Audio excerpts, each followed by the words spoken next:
आइए प्रभु, आइए।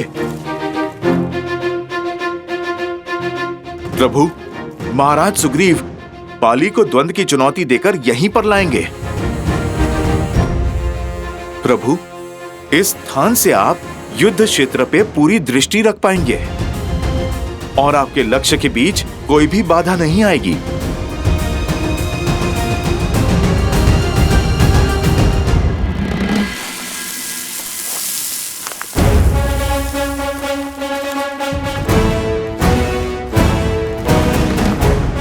बाले, बाहर निकल। कहां चुप के बैठा है कायर? बाले, बाहर निकल, बाहर निकल कायर।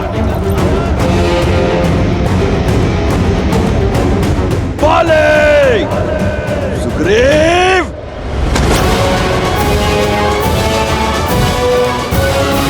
रुक जाइए स्वामी। मूर्ख मत बनो तारा। आज मृग स्वयं सिंह की गुफा में आया है। छोड़ो।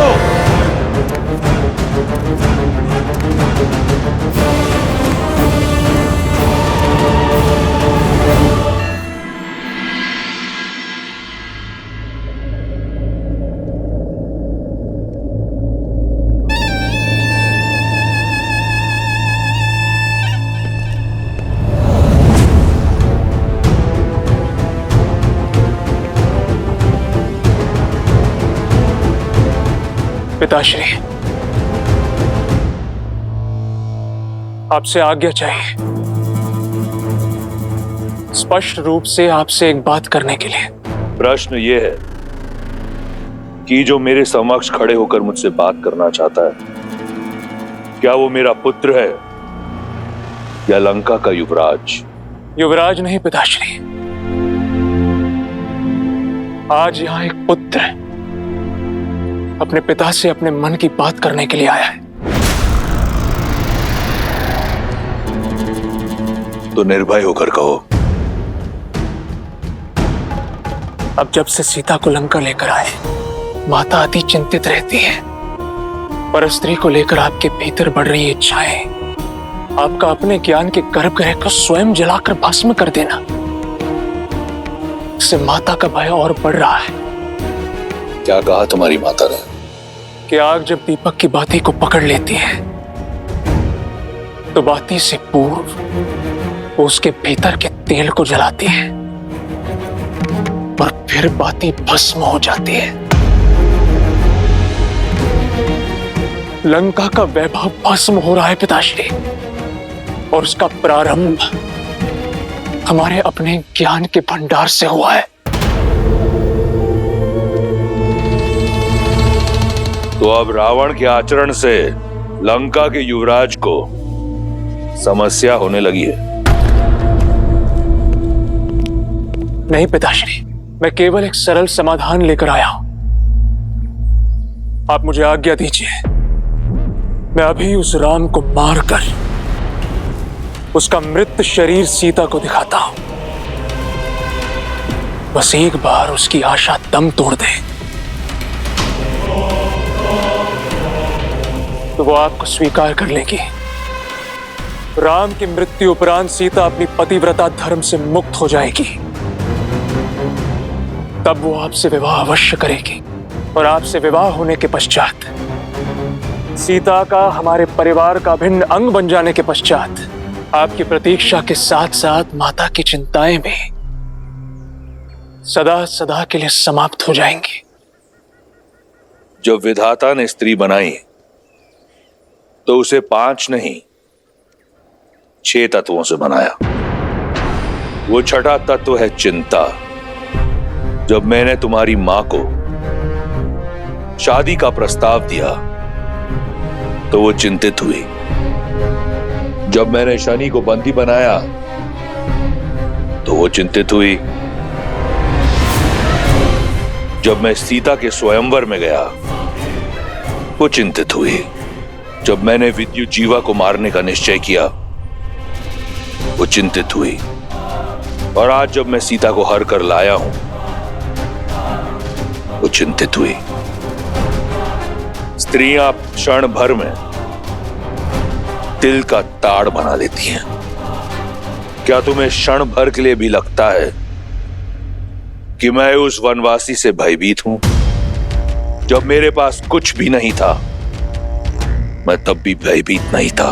यदि मैं चाहता तो उस राम का वध उस वन में एक क्षण में कर देता, परंतु जो योजना मैंने बनाई है उसके अनुसार राम का जीवन मृत्यु से कई दुखदाई होगा। दीपक स्त्रियां जलाती हैं और हम जैसे योद्धा अपने शत्रुओं की चिताएं जलाते हैं। युवराज हूं मैं लंका का, और इस सत्य से भली भांति अवगत हूं कि लंका को स्त्रियों की चिंताओं ने नहीं, अभी तो हम पुरुषों के प्रबल भुजाओं और शौर्य ने बनाया है।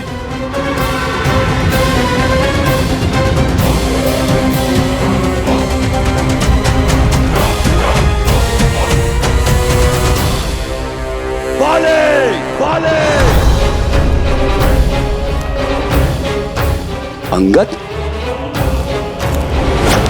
रुकिए प्रभु, ये कुमार अंगद हैं, बाली के पुत्र। महाराज सुग्रीव भी इन्हें अपने पुत्र की तरह मानते हैं।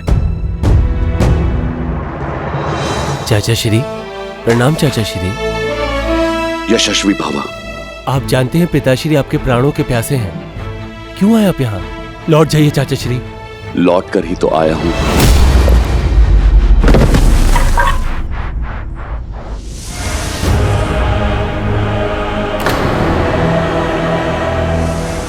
और सीधा उस काल के पास जाएगा जहां से कोई नहीं लौटता।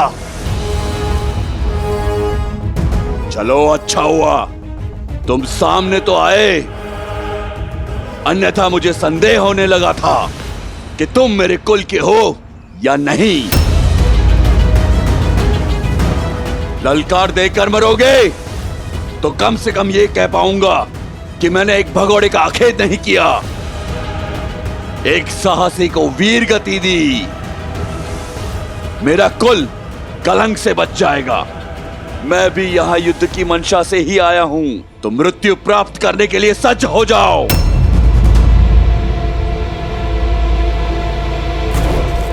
भागता कहां है कायर? आज तेरा अंत निश्चित है।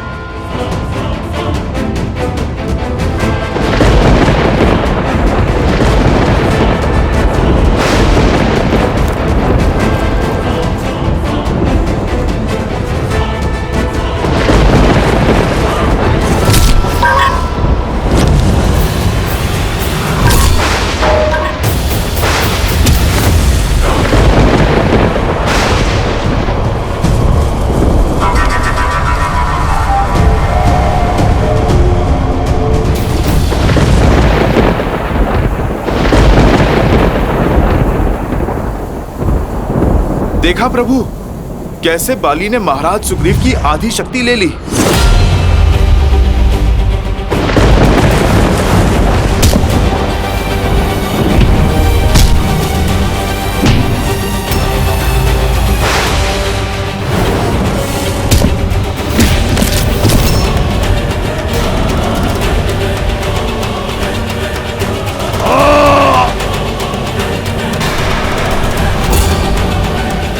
बस इतना ही, और बल लगाओ चित्कार में कायर, और चीखो।